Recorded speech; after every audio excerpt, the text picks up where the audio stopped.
என்ன கொடுத்துருக்காங்க? What fifth some பாருங்க. What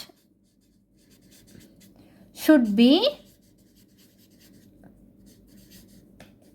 subtracted from -8/7 to get -9/13. Exercise பார்த்தீங்கன்னா 3.2. எக்ஸசைஸ் வந்து எந்த சம் இது? 3.2. ஓகேவா? இந்த 3.2ல ஃபிஃப்த்து சம் நம்ம பார்க்க போகிறோம். அவங்க என்ன கொடுத்துருக்காங்க சால்வ் பண்ணலாமா? சரி, என்ன கொடுத்துருக்காங்க?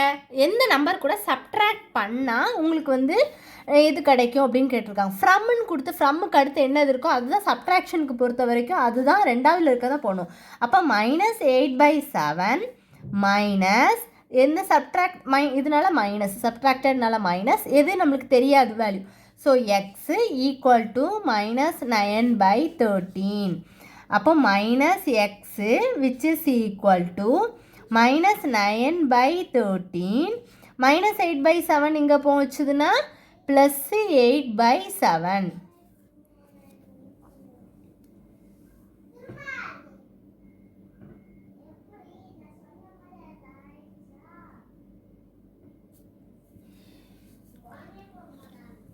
அப்போ -x equal to -63 plus 3 8s are 24, 4 remaining 2 combination 10 divided by 13 7s are 91.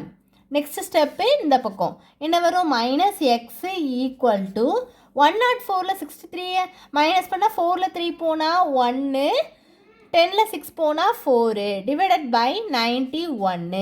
So நம்மளுக்கு எக்ஸு தான் வேணும். அப்போ மைனஸ் அந்த பக்கம் போயிடுமா? -41 டிவைடட் பை 91. இதுதான் ஆன்சர். ரொம்ப சிம்பிள். இது வந்து இந்த ஸ்டெப் ஃபஸ்ட்டு ஸ்டெப் தான் நீங்கள் கரெக்டாக எழுதணும்.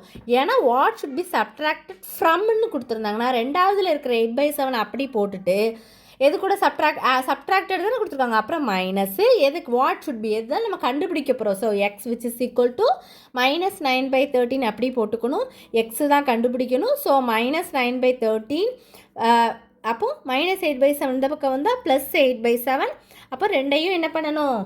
கிராஸ் மல்டிப்ளை பண்ணணும். பண்ணிங்கன்னா உங்களுக்கு 9ஐயும் 7ஐயும் மல்டிப்ளை பண்ணுங்கள். 13ம் 8ம் 13ம் 7ம். ஓகேவா? பண்ணிங்கன்னா உங்களுக்கு என்ன கிடைக்கும்? 91. இது ரெண்டையும் சப் பண்ணிங்கன்னா 41/91. நமக்கு எக்ஸு தான் வேணும். அப்போ மைனஸ் அந்த பக்கம் போயிடும். -41/91. இதுதான் ஆன்சர். இவ்வளோதான் இந்த வீடியோ. எதுவும் டவுட்ஸ் இருந்தால் கண்டிப்பாக கேளுங்க. Thank you students.